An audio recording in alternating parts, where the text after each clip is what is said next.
A lot of Black women think that our degrees made us safe, but if we're being honest, it just made us easier to exploit. Because strength in this country has never meant protection for us. It has simply meant access to our labor, access to our emotional regulation, access to our ability to hold everything together while everything else is okay to fall apart. We didn't become strong and independent because we wanted to, because we were made that way. We did not have a choice. Our men were systematically removed from our homes. Our families were destabilized. We were incentivized for not having a man. And we were expected to keep everything functioning in spite of all of this. So we call it strength and perseverance, not because it felt good, but because calling it anything other than what it was would shatter us. So fast forward, now instead of being forced into physical labor, now we're rewarded for intellectual and emotional labor.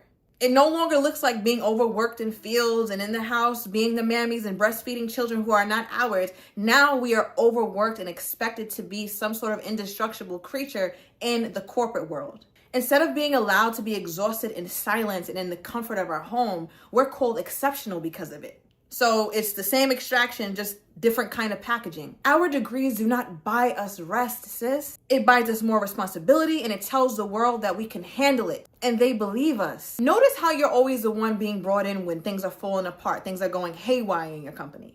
Or how your great leadership is only recognized during times of emergencies. Notice how you're trusted with every single thing except for ease. We're not being promoted because we're valued. We're being promoted because we're reliable under pressure. We've been conditioned that way. And then we take the same level of conditioning into our relationships. We're innocently thinking that our degrees make us more desirable, we're smarter, we have more opportunities, we have our shit together, but to the wrong man, we're just a resource. Because we don't show up expecting care. We never have and we never did. We show up ready to contribute. So we're not dating. A lot of us are applying for a fixing job. We work harder, we explain more, and we stabilize men emotionally, and then we call that love. Men do not commit to women who carry them. They rest and chill and take it easy with the woman who will let them. And if your value is based on what you can provide him, you will always be at risk of being replaced.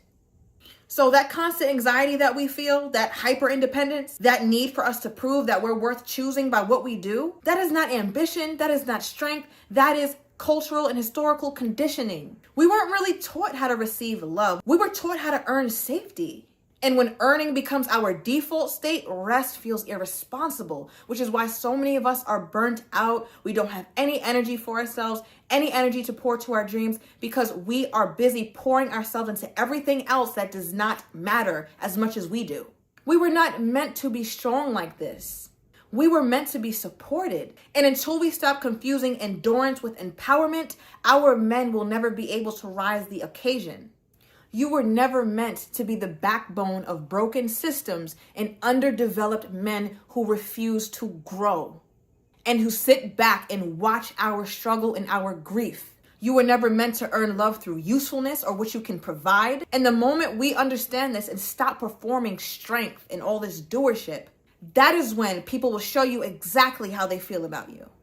And that is when our real life starts and we're able to open ourselves up to love, to actually find us and see us. Because what happens when we show up just as we are? What happens if I present myself and I want to date and I want love and I don't contribute, I don't lead with my hand, but I lead with my spirit. I lead with what makes me happy. I lead with how I feel. I lead with my rest. Will my man still love me? Well, he gonna have to, because I ain't doing it. And neither are you. So if this video resonated in any way, please let me know down below. Let me know what really hit a nerve in this video, because if it hit a nerve, it did the right thing. What I want more than anything for us is a nervous system that is at rest, a nervous system that is not hyper vigilant. I want safety for us, mentally, spiritually, physically, and financially. And I'm going to make sure on this channel that we keep talking about these kinds of very, very important issues that plague our communities. If we're not having these talks, then we're not providing the solutions that we need. So again, thank you so much for watching, and like, share, comment, subscribe, and I shall see you in the next video.